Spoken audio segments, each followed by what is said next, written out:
Hi, welcome to Awake TV.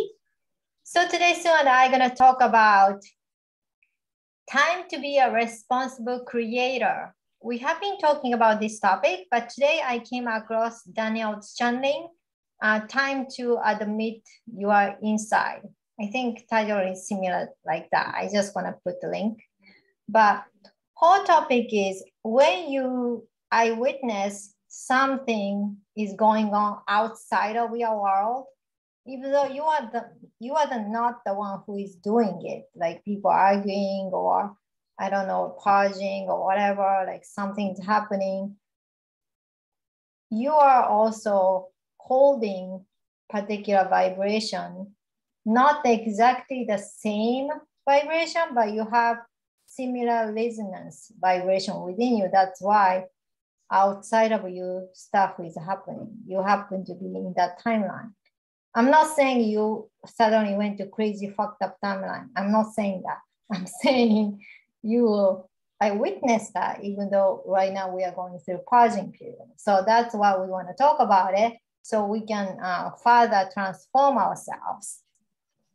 Yeah. Mm-hmm. Yeah, it's definitely a topic that we've visited a couple of times, but I don't think we can overstate the importance of it. Because I think what we're doing as we speak about this is we're connecting and internalizing an understanding which is not the usual narrative that we grew up with. We're used to seeing things outside of us as just random occurrences, whereas this teaching tells us that if we're what we don't like, if we're seeing things that we don't like in our environment, that we have to check our own vibration, and we can change it, and we can change it very quickly by making another decision about what we wish to experience, or just putting ourselves into a state of joy by, shifting our focus onto more positive things. So, for example, and we've given this example before, but I think it's worth repeating, is if you're in the grocery store and you hear, two people arguing, or you hear somebody being difficult, nasty to their child, or something along that line, there's a vibration that we're going through ourselves that's argumentative, resistant, sad, abuse, victim mentality. There's a whole lot of things that can lead to us seeing these kind of things playing out. What can you do about that in the moment point? You can you can leave the store. Yes. You could check your phone and remind yourself of a text from somebody that said something really nice to you. You could look at your pictures on your phone. You could start paying real special attention to your grocery list, or go to the flower section, or, go to another aisle. Okay. And focus on something else. Okay. Instead of drawing right into that, whatever it is that's playing out, and connecting to that energy anymore. And then once you've pulled yourself out of that focus on that energy, you got to find things that are going to be more joyful and more even neutral. It can be neutral. You don't have to go right from holy shit, there's this altercation going on, to now I'm feeling blissful. That's a little big of a jump. You can go to neutral ground, which is, oh, hey, look at that. I'm almost done with my shopping list. Now, where's that jar of sauce that I have to find, and change your focus. And it's something more neutral. You're not putting more energy into that thing you just witnessed, but you're being conscientious of the fact that, something must be going on within me where this is playing out. I'm going to shift my energy right now, and you're being aware of it.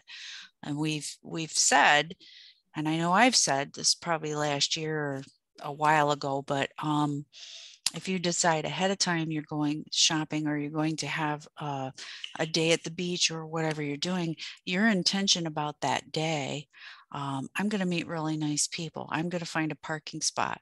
I'm going to have an easy transaction with the staff, whoever's working at the store or whoever's at the beach. Set those intentions ahead of time. You're probably likely to have a much better experience than you are if you're just like, you woke up on the wrong side of the bed, you're pissed about life, you're like, oh shit, I got to go to the store, I really don't want to do this. See, there's two very different vibrations with those examples. So we do have to be aware, and it's okay if we forget and then we find ourselves in that circumstance, because now we're talking about how you can change it. And you can do it rather quickly, but you can't change it if you don't know about it. So I think what we're saying here is that we have to be aware of our own internal states. If we walk around sleepwalking, that's when things outside of us feel sort of like victim-like. It's kind of like, well, what the hell? Why did this happen today? This day is shitty. Maybe you can do something about that, or you can make a decision about it and say, well, yeah, I witnessed that. It doesn't have anything to do with me, and keep on moving on with your day and don't let it affect your energy at all. That's a little bit higher level, but it's possible. We can do it. We make the choice. Yeah, but all of us are, always working on ourselves, which is nothing wrong with it, because we are still not 5D yet. So it doesn't hurt to work on ourselves. So right.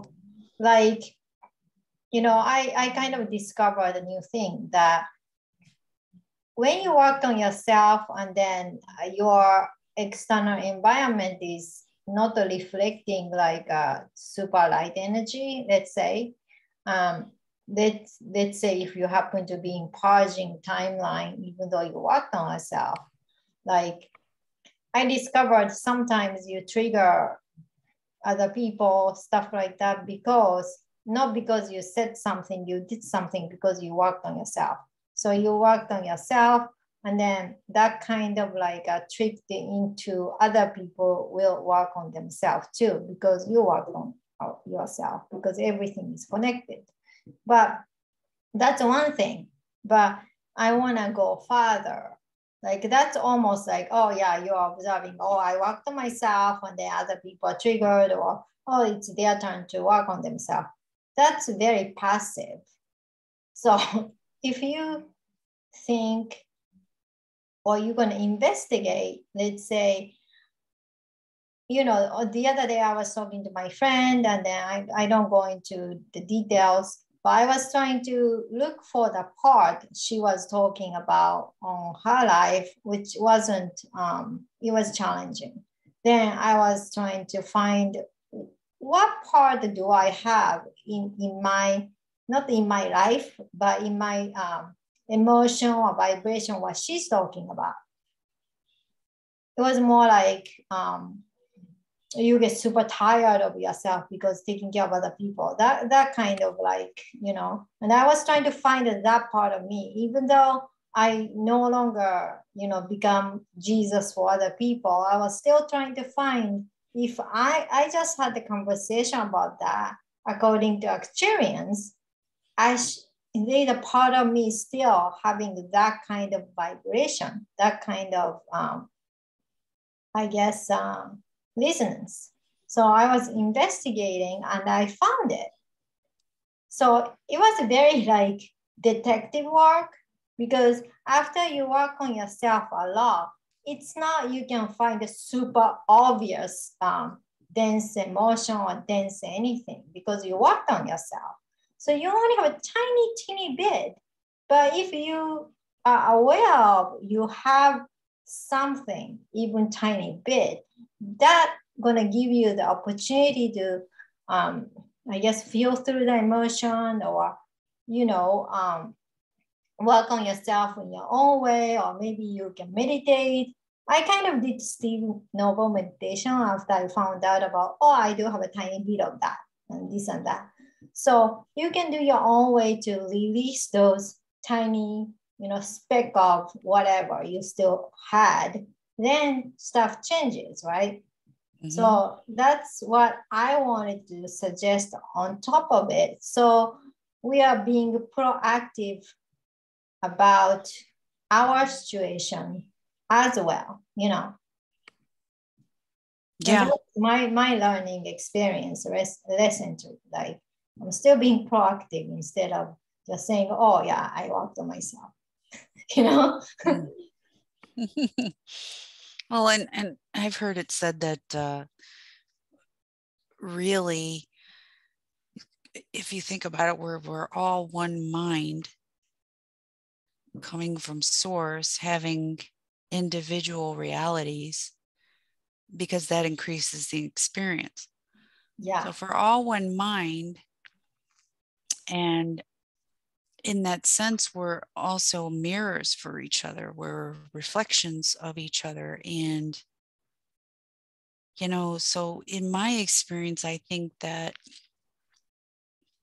I've been able to make direct links, correlations to, you know, what I see in my outside world to what's going on in my own internal states. It's not always a direct connection. Yeah. Sometimes it's like in retrospect, I go, oh yeah, that's right. I was thinking about this, or I was worried about that, or I was in a hurry. And then I encountered other people that were in a hurry or impatient or pissed off about something. Yeah. You know, it's not always a light bulb moment when it's happening, but then upon later reflection, how it works for me is I can go, oh yeah, I kind of see why that happened that day. Or you know, you mentioned earlier before we were recording how important it is not to judge what you're going through. Yeah. And or be, you know, belittle or berate yourself after the fact. Because I think even if we do reflect on something, or you know, an interaction that we had, or some you know, a whole day maybe even, where just everything went wrong and you're going, what the hell, right? And then you realize, oh yeah, I was kind of going through this when I started my day, and I just kind of put that into my energy field, which is why I saw it in my environment. It's not helpful to berate yourself for that. It's just helpful to recognize it and then just go, oh, I can build on that. I can take that experience, and if it starts to happen again, I can shut it down, because I'll recognize, oh, this is an internal state, and that's why I'm seeing it in my external environment. Yeah. That's why I'm experiencing it. And so we can use that as a ladder, a step ladder, to just really get good at being responsible and even controlling. I'll say, I don't like the word control, but I'm going to use it in this instance because we really are the masters and controllers of our own experience. And the more we practice without judgment of ourselves, which is akin to unconditional love of ourselves, the more we just practice and say, okay, I recognize that, the more we can build on it and be true masters of our experience. Yeah. And it's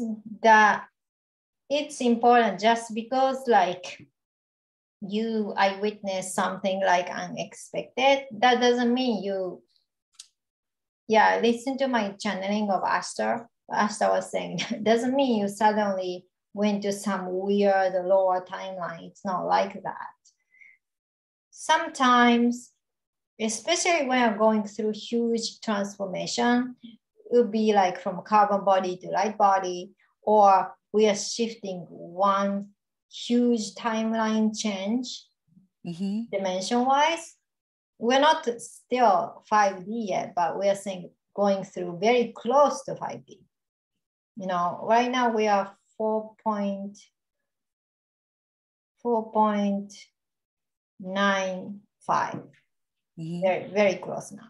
You know, but that before it wasn't like that. So going to that timeline, you know, we may encounter, it's almost like a healing crisis, like when you do energetic healing or whatever, or even do fasting, in the beginning, first day or two, you start having like horrible symptom, and you think, oh my God, you suddenly get all this horrible symptom I didn't have before, and then you're gonna get better. So it's same thing like happening energetically. So when outside is all of a sudden like muddy or something, and then don't freak out, because okay, you worked on yourself, and then because of that, it's kind of like magnified or suddenly coming out. And that doesn't mean like you shifted some weird timeline or you suddenly like went super far away from 4.95. Did I drop down to 3.2? No, it's not like that. It's not like that. Right. You're still going up and up and up, but whatever the stuff still are not aligned with that timeline is kind of magnified, and you can see more. And you need to purge it. Yeah. We're Well, gonna talk about that next week. But like, yeah, we'll get into it more. It's important to like be not responsible, but in a way aware. Like everything is related.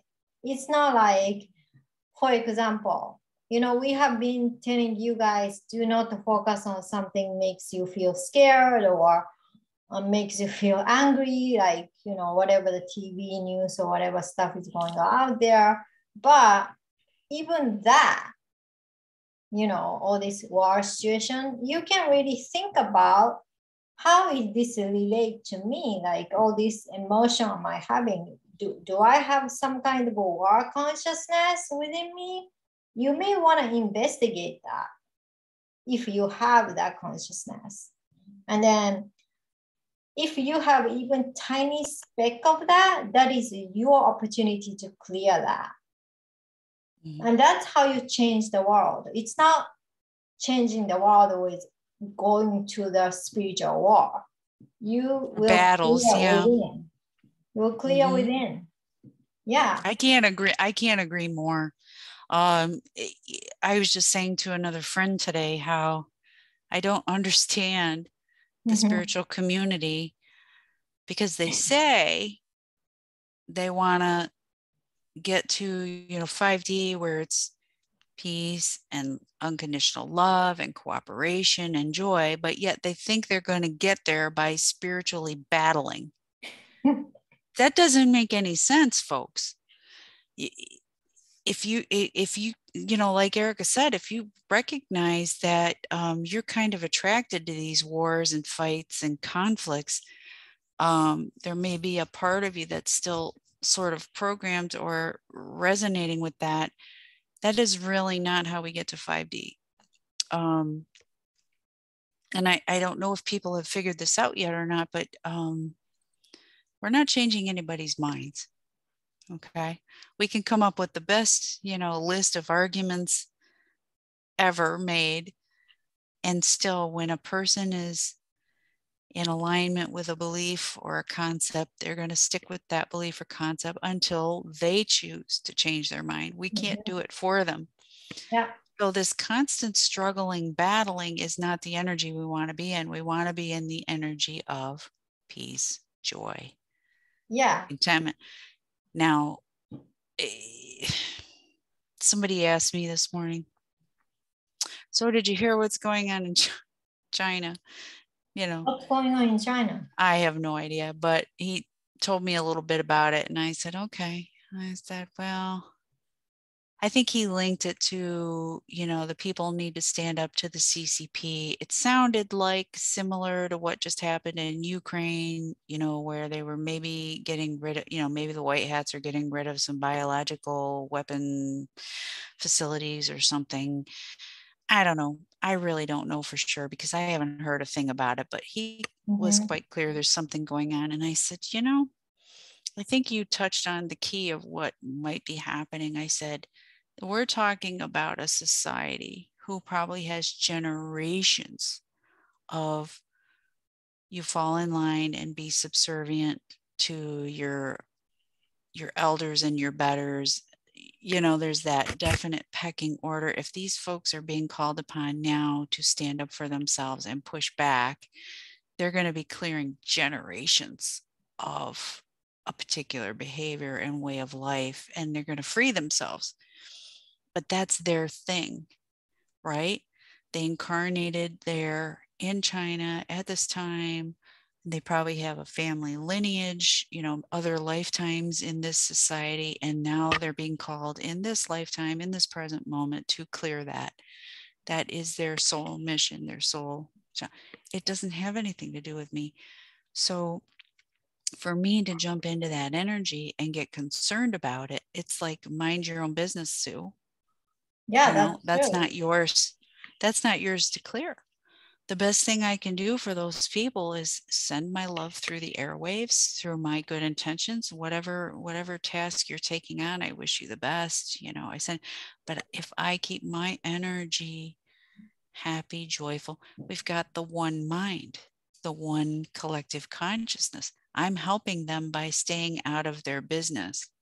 Yeah, and then look within if you have something similar tendency, right?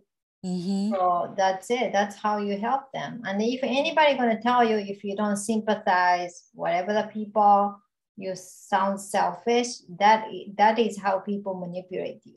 Remember Mm-hmm. that. That's how people gonna manipulate you. Anyone who gonna manipulate you is to make you feel bad and guilty.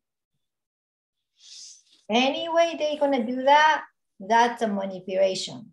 So, you know, like I don't know who told me that, but somebody was saying, you know, I'm going to use the example of Africa.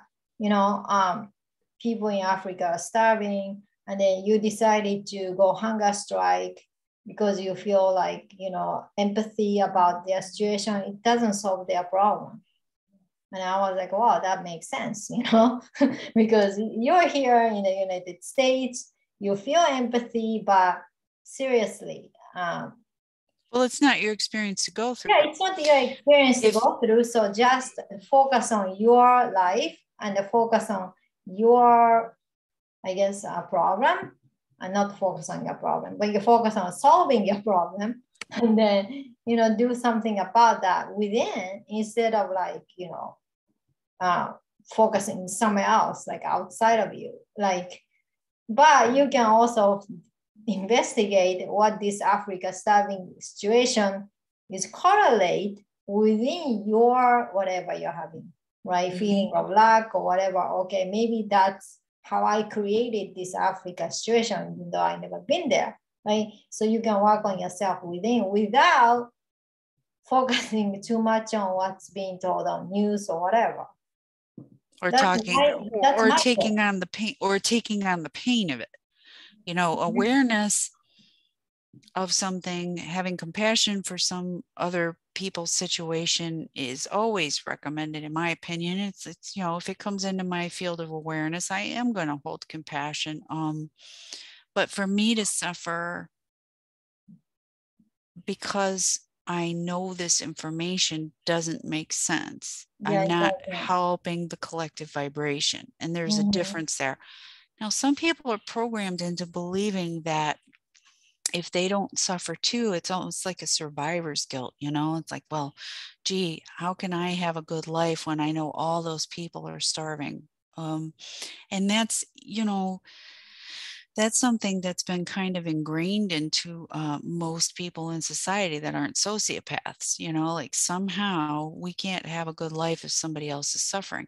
And overall, I think once we move into 5D, that's the concept we want to roll with, which is if we help each other and we come together as a community, then ultimately everybody's going to be okay. And but what's the difference between that and once we come to a cooperative society? Well, the difference is the politics, the money system, the control systems that are happening now. Once that dissolves, and the key is it's an internal job. It can only dissolve once we get to a certain point internally. Yeah. So it seems like a big mind fuck, but it's like making more sense to me as I go along. if I keep my vibration whole, balanced, and for the most part, allow the emotions as they come. But if I keep myself in my own backyard, eventually I'm going to look around and everybody else's backyard is going to be as beautiful as mine. Yeah. Definitely. And I won't have to worry about how they got there. It just will be. And, some people call that a leap of faith. I don't know so much. I think that's how it works, because we're creating it again. So by focusing on other people's pain, or even allowing myself to suffer with other people's pain, that just keeps that vibration going. And we don't want to do that. Yeah, it's not helping them and it's not helping us. It's not helping anybody. It's a contradiction. You did say something earlier about, integrating the energy in our DNA upgrades. And I want to go back to that for a quick second, because I think it's relevant to all topics. It takes some time for us in human form to integrate these energies. And, a lot of people talk about ascension symptoms, things of that nature, but I want to make a parallel example to what that's like. So if you're a computer minded person, you like technology and things like that. It's like when your phone or your computer gets an upgrade. It takes a couple minutes for that upgrade to be ingested into your hardware and your software. Now, I don't know a lot about that stuff, so I'm going to say hardware, software. Correct me if I'm wrong, but you get what I'm getting at. Sometimes when your computer is upgrading, it takes about 5 minutes, and it usually happens when you're in a hurry and you're trying to connect with somebody and you're going, what the fuck, why is it taking so long? Right? It's integrating and overwriting the old files with the new files. So another example, if you're a sports-minded athletic person, which I am, I understand this example better. You have a sports injury, or you have an area in your body where you're healing, or if you're working out and you're creating new muscle, what happens? You have to tear the muscle a little bit through your working out, and then your body's response comes in to heal that. What happens? You feel pain. You feel soreness and stiffness. And that means that your body is creating new muscle, creating a healing experience if you have an injury. So it's like that with the light. As our codes are changing, our body feels a little bit of pain or discomfort because it's changing. It's assimilating and integrating the new energy. And so, whether you like the computer analogy or the sports working out, creating muscle, or healing an injury analogy, it's kind of like that. Yeah. Takes time. Yeah. And it's not always comfortable. Yeah. But what Sue is saying takes time doesn't mean yeah or something. It's just a time lag. Some people can observe light code pretty fast. So some people can be a minute. Some people can take 10 minutes. Some people take a day or two. That kind of time she's talking about, right? It's just depends on who you are. The absorption time or transforming time might be different. And then also how much you work on yourself does reflect on that as well. And I think when you say work on yourself, I think, could you give people some examples of what you mean? How much you released on the dense energy within your energy field. A lot of people say that emotional thing, but like a lot of emotional stuff you held within you. Like could be trauma, could be emotional pain, could be, any kind of dense energy within you. And if once you release, the more people release all those stuff, when we go through ascension, we are going through ascension by releasing all of those stuff. So how do you release it? What would you suggest? I always tell just go through the emotion when it happens. Doesn't matter what kind of emotion. Like, you know, don't judge like, oh yeah, right now we're 4.95. I shouldn't be getting angry right now. No, if that triggers you and then you feel like that is how, you know, you urge to express your anger, that's the time you should do it because it came up. If you are suddenly became sad for no reason, just be sad, you know, so that kind of thing. So when you are more free, means you don't have a judgment about going through the emotion, you can release those emotions and you can work on yourself freely instead of you put yourself on bandage because you're just going to judge, oh, I have to be positive all the time, for example. So you repress those emotions because you think like all these negative emotions are bad, so you just, you know, hide under the rug. If you do that, you lose the opportunity to work on yourself. That's what I'm talking about.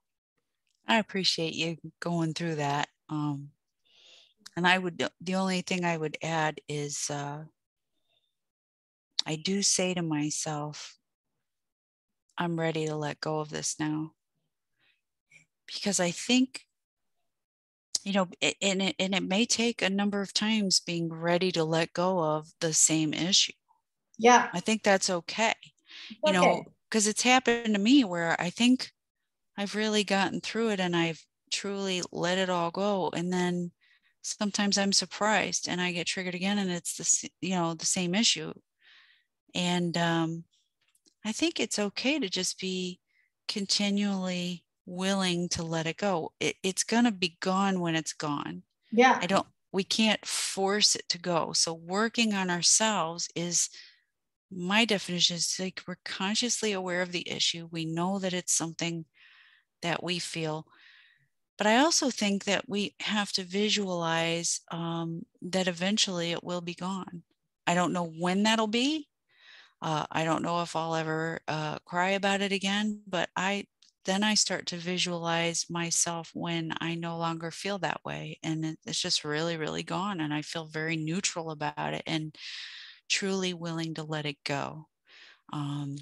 Yeah. I think So we can trap ourselves in certain dynamics if we're not really ready to let go of it. Am I willing to be free? Say for example, and this is a harsh example, but I think it's okay to go there because people can relate. Say in my early years, if I experienced rape, okay, that's just like a really harsh example I can think of. Am I going to, for the rest of my life, identify as a rape victim? That's a choice. If that was what I experienced, and so from the time it happened to the day I die, am I going to continue to choose to identify as a rape victim, or am I going to get to a point where I say, that's just something that I experienced in my life. That's not who I am. And I'm not going to continue to operate from that point of view where this horrible thing happened to me. And now I have to always be afraid the rest of my life. And okay, so I've done my feelings. I've gotten over my anger. Maybe I've even come to a point of forgiveness. What does that open up for me in my life? That opens up all the joy and the peace and contentment by not hanging on to being a survivor or a victim. Obviously, if it happened to me, I was a survivor because I'm still here, right? But we have to be careful what we identify with, I think. So if I was a child and I had a very difficult relationship with a parent, and I could say, well, I had this horrible relationship with my mother, so I'm never going to get along with women. I could choose to do that, or I could be really willing to let that go and say to myself, you know what, not all women are like that. And I can, because I'm intelligent and I have experience over time, I can figure out who I can trust and who not. But I'm just not going to totally stay away from women because I had a bad relationship with my mother. These are really harsh examples, but I'm trying to drive home a point. What is letting go? It's a choice. It's a choice how we identify and define ourselves. Yeah, so I'm gonna add one more thing. Like, how do you know you are getting closer and closer to neutrality? I'm gonna use the example as fear because everybody can understand that.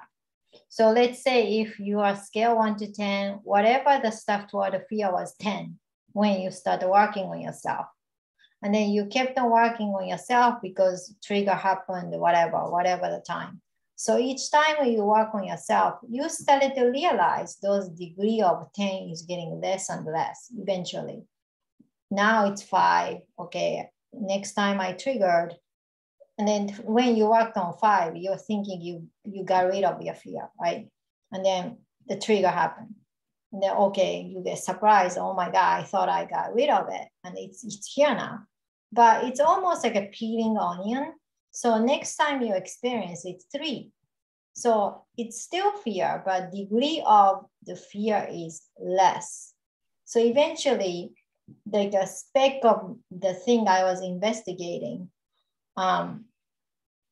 that was very, very subtle. Even it's so hard to detect because it wasn't even too much emotional charge to it. I have to consciously use my mind to detect that because it wasn't any emotional speck of it, but it was there because it was 0.01% or something, that tiny bit. So what I'm saying is more you work on yourself, it's get less and less and less. It's eventually become 1. So you can tell the difference between how you used to feel fear 10, now it's 1. So you know you get triggered, but it's less degree, less intensity. So that's how you understand you're having progress. And then eventually that 1 gonna become neutrality. So that how we can kind of measure how you're doing. Yeah. So before we go, any last tip? I think we're going to see a lot more of this, these people around us in the world. And I think it's going to seem a lot more chaotic than ever before. And sometimes, it might be easy to wonder if we're progressing at all. And I think if we just hold compassion for ourselves and others, that we're all going through this together. We're all at our own stage of the progress, accepting the light, working with the light, purging, going from 10 to 1 to eventually neutrality, building community. But everybody is going to be in their own private stage of this. And the more we're able to just flow with it, as opposed to getting into a position of fear about it, or just go with it, stay in the moment, because if you stay in your own lane and you're focusing on your progress and not really so much worrying about other people's progress, then I think we're going to get there easier. Yeah, and don't worry about you're not doing as good as whoever, right? Don't compare yourself. You know how much you're working on yourself, so congratulating on yourself every time you do that, and then take it easy.